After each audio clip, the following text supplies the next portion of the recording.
एक नंबर सवाल दिया है, दही वाली मंगम्मा कहानी का कहानीकारक कौन है। ये आपका बोर्ड मॉडल का प्रश्न है और ये प्रश्न एग्जाम में बार बार पूछा जाता है, तो इसको आपको याद कर लेना है। तो दही वाली मंगम्मा जो कहानी है, इनके लेखक जो है वह है श्रीनिवास। ऑप्शन नंबर ए इसका सही उत्तर है। 2 नंबर सवाल दिया है, मंगम्मा के गाँव का क्या नाम था। मंगम्मा के गाँव का क्या नाम था। तो मंगम्मा के गाँव का नाम था वेंकटपुर। ऑप्शन नंबर हो जाएगा सी इसका राइट आंसर। 3 नंबर प्रश्न दिया है, रंगप्पा कहाँ का रहने वाला था। रंगप्पा कहाँ का रहने वाला था। तो रंगप्पा जो था वो भी वेंकटपुर का ही रहने वाला था। ऑप्शन नंबर सी इसका सही उत्तर है। 4 नंबर सवाल दिया है, रंगप्पा मंगम्मा से कहाँ मिलता है। रंगप्पा मंगम्मा से कहाँ मिलता है। तो वह कुआं के पास मिलता है। ऑप्शन नंबर हो जाएगा ए इसका राइट आंसर। चलिए अगला प्रश्न देखते हैं। 5 नंबर सवाल दिया है, रंगप्पा कौन था। रंगप्पा कौन था। तो रंगप्पा एक जुआरी था। ऑप्शन हो जाएगा बी इसका राइट आंसर। 6 नंबर सवाल है, मंगम्मा के बहू का नाम क्या था। मंगम्मा के बहू का नाम क्या था। तो मंगम्मा के बहू का नाम था नजम्मा। ऑप्शन हो जाएगा बी इसका करेक्ट आंसर। 7 नंबर प्रश्न है, ढहते विश्वास कहानी का कहानीकार कौन है। ढहते विश्वास कहानी का कहानीकार कौन है। तो ढहते विश्वास कहानी के कहानीकार है सातकर्णी होता। ऑप्शन नंबर हो जाएगा ए इसका राइट आंसर है।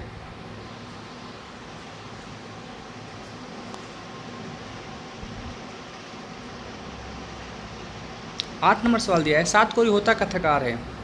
तो सातकर्णी जो होता कथाकार है वो एक उड़िया भाषा के कथाकार है। ऑप्शन नंबर सी इसका राइट आंसर है। 9 नंबर प्रश्न है, माँ कहानी के लेखक कौन है। माँ कहानी के लेखक कौन है। तो माँ कहानी के लेखक है ईश्वर पेटलीकर। ईश्वर पेटलीकर हो जाएगा इसका right answer. Option number D. 10 number सवाल है, पराई माँ ही कान छेदती है यह एक है। पराई माँ ही कान छेदती है यह एक क्या है। तो यह एक कहावत है। ऑप्शन नंबर हो जाएगा ए इसका राइट आंसर। 11 नंबर सवाल है, किसने कहा कि अगहन महीने में मंगू ठीक हो जाएगा। किसने कहा कि अगहन महीने में मंगू ठीक हो जाएगा। तो ज्योतिषी जी ने कहे थे ये बात। ऑप्शन नंबर हो जाएगा ए इसका सही उत्तर।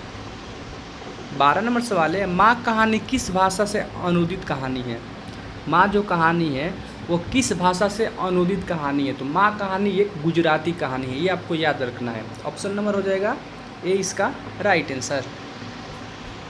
अगला प्रश्न है 13 नंबर, ईश्वर पेटलीकर किस भाषा के लेखक है। ईश्वर पेटलीकर किस भाषा के लेखक है। तो ईश्वर पेटलीकर गुजराती भाषा के लेखक है। ऑप्शन नंबर सी इसका राइट आंसर हो जाएगा। अगला प्रश्न है 14 नंबर, आसदी बार किसकी रचना है। आसदी बार किसकी रचना है। तो यह गुरु नानक की रचना है। ऑप्शन ए इसका राइट आंसर है। 15 नंबर सवाल है, सिख धर्म के 5वें गुरु कौन थे। सिख धर्म के 5वें गुरु कौन थे। ऑप्शन दिया है गुरु नानक, गुरु अंग, अर्जुन देव, गुरु रामदास। तो सिख धर्म के जो 5वें गुरु थे वो थे गुरु अर्जुन देव। ऑप्शन नंबर सी इसका सही उत्तर है। 16 नंबर सवाल है, गुरु नानक ने किस भाषा में कविताएं लिखी। गुरु नानक ने किस भाषा में कविताएं लिखी। ऑप्शन है पंजाबी, हिंदी, उर्दू, ए और बी दोनों। तो गुरु नानक ने पंजाबी और हिंदी दोनों भाषा में कविता लिखी है। ऑप्शन नंबर डी हो जाएगा इसका राइट आंसर, ए और बी दोनों। 17 नंबर सवाल है, गुरु नानक का कथन किस कवि के कथन से मिलती है। गुरु नानक का जो कथन है वो किस कवि के कथन से मिलती है। तो मिलती है कबीर दास के कथन से। ऑप्शन नंबर हो जाएगा डी इसका राइट आंसर। 18 नंबर प्रश्न है, गुरु नानक ने किस धर्म का परिवर्तन किया। गुरु नानक ने किस धर्म का परिवर्तन किया। तो गुरु नानक ने सिख धर्म का परिवर्तन किया। ऑप्शन नंबर डी इसका राइट आंसर है। 19 नंबर प्रश्न है, कामा सूत्र किसकी रचना है। ये प्रश्न आप लोग याद रखिएगा कि प्रश्न पूछता है एग्जाम में बार बार। तो कामा सूत्र हजारी प्रसाद द्विवेदी की रचना है। ऑप्शन नंबर ए इसका राइट आंसर है। 20 नंबर सवाल है, द्विवेदी जी ने निर्लज्ज अपराधी किसे कहा है। द्विवेदी जी ने निर्लज्ज अपराधी किसे कहा है। तो नाखून को कहा है। ऑप्शन नंबर हो जाएगा ए इसका करेक्ट आंसर। 21 नंबर सवाल है, नाखून क्यों बढ़ते हैं के निबंधकार कौन है। देखिए इससे 2 सवाल बनता है। पहला कि नाखून बढ़ते हैं जो है वो क्या है, कविता है, कहानी, एक निबंध है, तो एक निबंध है, ये भी आपको याद रखना है। और दूसरा सवाल पूछ रहा है कि नाखून क्यों बढ़ते हैं, इस निबंध के निबंधकार कौन है, तो वह है आचार्य हजारी प्रसाद द्विवेदी। ऑप्शन नंबर हो जाएगा डी इसका राइट आंसर। 22 नंबर सवाल है, हजारी प्रसाद द्विवेदी का जन्म कब हुआ। ये भी प्रश्न एग्जाम में पूछता है। तो हजारी प्रसाद द्विवेदी का जन्म सन 1907 ईस्वी में हुआ था। ऑप्शन नंबर हो जाएगा 20 का राइट आंसर। 23 नंबर सवाल है, अशोक के फूल की रचना है। अशोक के फूल की रचना है, मतलब अशोक के जो फूल है वो किनकी रचना है। ये भी प्रश्न आप लोग याद रखिएगा, ये भी प्रश्न बोर्ड मॉडल क्वेश्चन से लिया गया है। तो अशोक के फूल जो रचना है वो हजारी प्रसाद द्विवेदी की है। ऑप्शन नंबर सी इसका राइट आंसर है। 24 नंबर सवाल है, गुणाकर मूल्य ने मिडिल स्तर की पढ़ाई किस भाषा में की। तो गुणाकर मूल्य मिडिल स्तर की जो पढ़ाई की थी वह मराठी भाषा में की। ऑप्शन नंबर ए इसका राइट आंसर है। 25 नंबर सवाल है, गुणाकर मूल्य का जन्म कहाँ हुआ था। गुणाकर मूल्य का जन्म कहाँ हुआ था। तो गुणाकर मूल्य का जन्म हुआ था महाराष्ट्र राज्य में। ऑप्शन सी इसका सही जवाब है। 26 नंबर सवाल है, महात्मा गांधी की रचना है। इनमें से महात्मा गांधी की जो रचना है वह है शिक्षा और संस्कृति। ऑप्शन बी है इसका सही जवाब। 27 नंबर सवाल है, महात्मा गांधी का जन्म स्थान है। तो महात्मा गांधी का जन्म स्थान इनमें से पोरबंदर है। ऑप्शन नंबर ए इसका सही उत्तर है। और ये किस राज्य में पड़ता है, तो गुजरात राज्य में पड़ता है, ये भी आपको याद रखना है। 28 नंबर सवाल है, गांधी जी ने किस पत्रिका का संपादन किया। तो गांधी जी ने हरिजन जो पत्रिका है इसका संपादन किया। ऑप्शन नंबर सी इसका सही उत्तर है। 29 नंबर सवाल है, गांधी जी द्वारा रचित पुस्तक है। इनमें से गांधी जी द्वारा रचित पुस्तक है सत्य के साथ मेरे प्रयोग। ऑप्शन हो जाएगा डी इसका राइट आंसर।